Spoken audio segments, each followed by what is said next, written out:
Hello again, coffee lovers. Today we're going to talk about the different method of brewing coffee. We will start to cover from the most basic and most probably some of us grew up with at camp or at home. It is the old school percolator.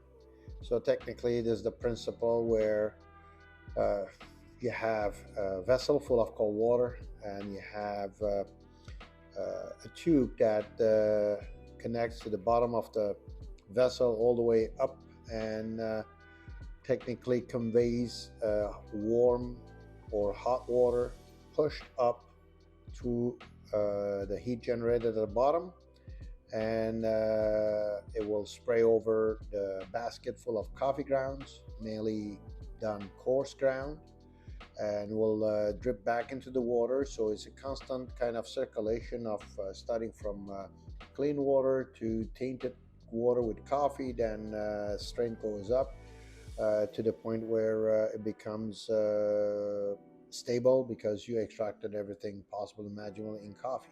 Next, again, easy way to do this is comes from the French side called French press. A lot of people call it Bodum due to the fact that the brand Bodum revived the system where you end up having a glass jar where you put the amount of coffee necessary into the glass vessel. You will pour over it preheated water, stir it, let it sit for a minute or two or three, depending the strength you like. Some people like to stir it in between as well to give some agitation. Then have a plunger to press it down to separate the grounds from the liquid.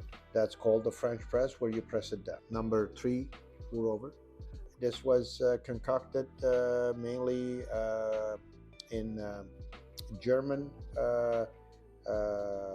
or I would say Germany or Nordic countries in 1850s, 1890s area, where they used to use a conical strainer and use any kind of a media filtration. Used to be, believe it or not, old printed newspapers. Then it was recycled cotton products where you insulate the coffee from the strainer with cotton or paper and pour over it to agitate and soak the beans with hot water, let it sip out, and then drink it. And until Madame Melita said this is not a way to do it, so he created what we call the Melita filter, the V-shaped filter. And Melita today, it's a conglomerate out of that, doing a lot of good things. Number four, espresso. Then, of course, we have the espresso. Espresso is completely a system on its own where you end up having finely ground coffee that is packed in a metal basket with some porosity at the bottom.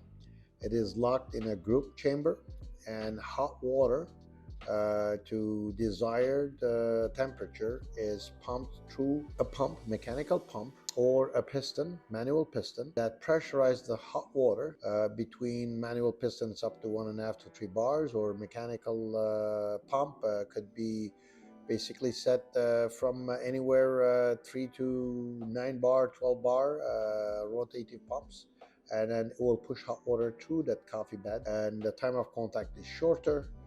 It gives some sediments, which is the crema, that encapsulates like a cap over the hot liquid beverage. And every time you take a sip, it basically confines the aromas back under the so-called crema, and then the aroma is getting trapped to it. Underneath it, it will keep the aroma intact. Every sip you take, you enjoy the same type of experience.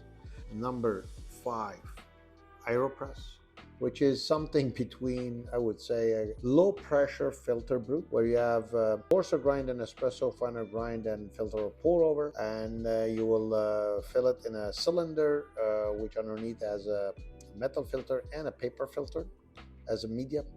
You fill it with hot water, you stir it, you let that time of contact to happen for that brewing to start. Then you have a piston that by hand you press it through the liquid through the coffee, through the paper filter and metal filter into a cup. The amount of pressure you put in, the speed you push it out, it will give you sometimes different yields or different characters to the coffee. Number six, cold brew. Is basically making coffee without using any hot heated water. So the idea is that you will have a coarsest ground coffee possible, slightly coarser than French press.